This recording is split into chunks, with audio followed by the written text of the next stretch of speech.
నమస్తే welcome to నిఘా news. Kothavalasa మండలం కొత్తవలస ప్రాథమిక వ్యవసాయ సహకార పరపతి సంఘం పాలకవర్గ ప్రమాణ స్వీకార మహోత్సవ కార్యక్రమంలో ముఖ్య అతిథిగా పాల్గొన్న ఎస్కోట శాసనసభ్యురాలు కోళ్ల లలిత కుమారి.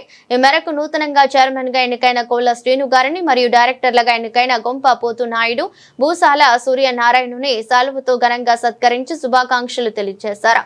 ఈ కార్యక్రమంలో రాష్ట్ర కార్యనిర్వాహక కార్యదర్శి కోళ్ల బాలాజీ, అప్పల రామ్ ప్రసాద్, రాష్ట్ర దాసరి కార్పొరేషన్ చైర్మన్ పొట్నూరు వెంకటరత్నాజీ, నాయకుడు, కార్యకర్తలు, అభిమానులు పాల్గొన్నారు.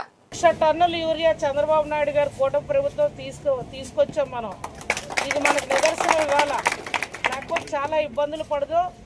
అన్ని రాష్ట్రాలతో కాకుండా మన ఆంధ్రప్రదేశ్కి చంద్రబాబు గారి నాయకత్వంలో మన పవన్ కళ్యాణ్ గారి సహకారంతో మోడీ గారు అయితే చాలా మనకు గౌరవం ఇచ్చి 1,00,000 టన్నుల యూరియా వచ్చింది.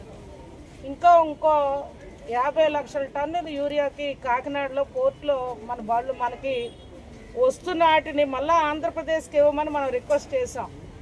మన ఈ చర్చ అనేది పార్లమెంట్లో కూడా జరిగింది.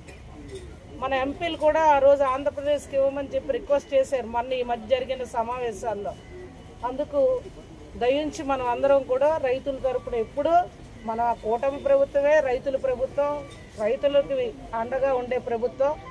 ఆ దిశగా కూడా మన పిఎస్సిఎస్లో మనం అందరం బాధ్యత పడి రైతులకి ప్రభుత్వం ద్వారా వస్తున్న అన్ని పథకాలు అందే దిశలో మన వంతు ప్రయత్నం మనం చేద్దాం, ఆదుకుందామని మరొక్కసారి కోళ్ల శ్రీను గారికి, టీం అందరికీ శుభాకాంక్షలు తెలియజేస్తూ రుణపడి ఉంటామని కూడా సమస్యలకి ప్రతి ఒక్క కార్యకర్తకి అండగా ఉంటామని కూడా తెలియజేస్తూ మరి ఇందులోనే మరొక మాట, మనం విశాఖపట్నంలోకి మన నియోజకవర్గాన్ని కలపడానికి ప్రతిపాదనలు కూడా ఇచ్చాం.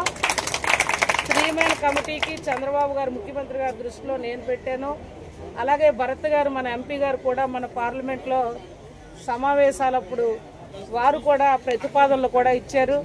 అదేవిధంగా జిల్లా కలెక్టర్ గారికి కూడా ప్రభుత్వ తరపున ప్రతిపాదనల కోసం మరి దరఖాస్తు పంపించమని చెప్పి జిల్లాకు కూడా వచ్చింది. కలెక్టర్ గారు కూడా మరి నన్ను మీ యొక్క అక్కడ నియోజకవర్గాన్ని ఇలా పంపమని ప్రతిపాదన వచ్చింది విశాఖపట్నంలో కలపడానికి, మీ యొక్క ఆలోచన ఏంటి అని చెప్పి కలెక్టర్ గారు అడిగితే, సార్ మాకు ఎన్నికల హామీల్లో కావచ్చు, ప్రభుత్వ పరంగా కావచ్చు, అక్కడ మాట ఇచ్చున్నా తప్పకుండా ప్రభుత్వానికి నివేదిక పంపించమని నేను కూడా వారికి చెప్పడం జరిగింది.